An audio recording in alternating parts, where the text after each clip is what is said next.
Breaking the myths and misconceptions about a reasonable force. Many people think the law is an arse. They have been conditioned to believe many things that are just not true. For example, on a recent course, someone actually told me that you can only begin to defend yourself once someone has struck you first. Otherwise, you will be seen as the aggressor. Really? So if someone has a knife, you have to wait for them to lunge at you first. That simply isn't true. You can strike preemptively, provided it is justified. But many people do not seem to know this. Another myth I hear perpetuated is that if you use force that hurts someone, you are guilty of an assault.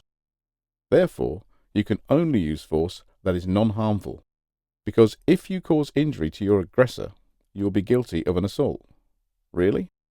So if you are trying to strangle me, a life-threatening attack, and I strike you with a shin kick and bruise or break your shin, would that be seen as unreasonable in those circumstances?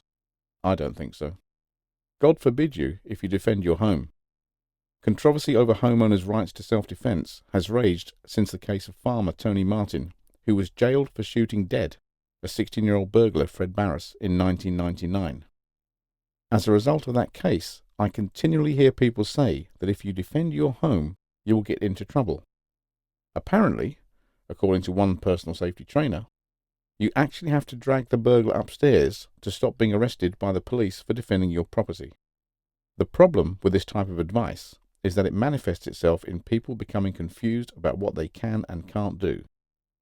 It also manifests itself in physical techniques taught by some trainers that are designed to promote these myths. Sadly, many of these techniques will actually fail when tested in real circumstances. So what are the true facts? The Mr. Hussain case. Mr. Hussain, a businessman from High Wycombe, was overpowered at knife point by burglars and tied up while they ransacked his house and put his family in danger. Mr. Hussain managed to get free, pursued the robbers, and while two of them got away, the third robber, Salim, was cornered in a neighbour's front garden. He was then set upon by Mr. Hussain and his brother Takir with a metal pole and a cricket bat. He was struck so hard that the bat broke and he suffered a fractured skull and brain damage. In December 2009, Munir Hussain was sentenced to 30 months imprisonment for violently attacking Walid Salim. In sentencing the Hussain brothers, Judge John Redinhow told them it was his public duty to jail Munir Hussain for 30 months and his brother for 39 months. The judge went on to say, "It may be that some members of the public or media commentators will assert that the man Salim deserved what happened to him, and that he should not have been prosecuted and need not have been punished," he said.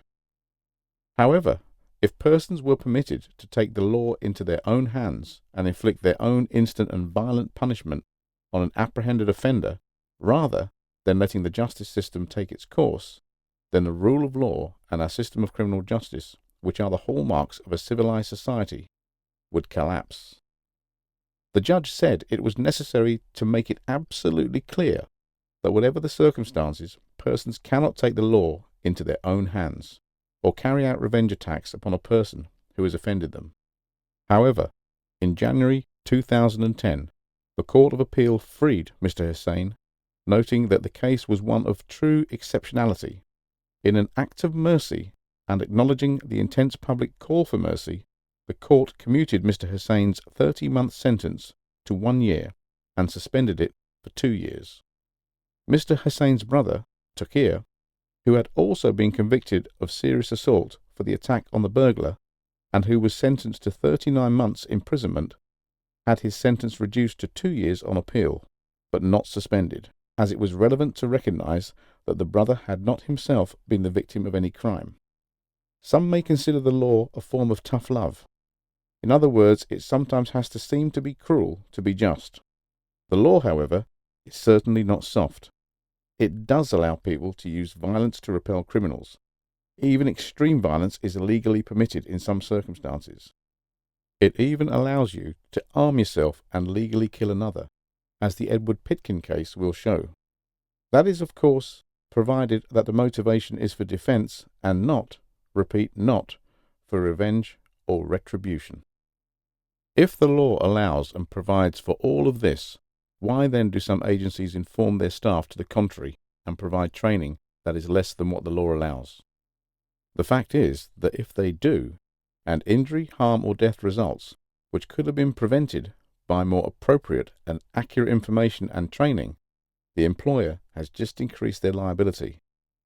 This also applies to trainers. If trainers give incorrect and inaccurate advice, they can be held accountable and liable for such advice. Therefore, for the trainer who recently told a classroom full of students, "I will discipline anyone who uses any degree of force that causes pain or injury to their attacker," you had best be aware. If your words cause a person to believe that they are only allowed to do less than what the law allows, and that results in an injury or a death, you could be held liable for creating the belief that led to the harm.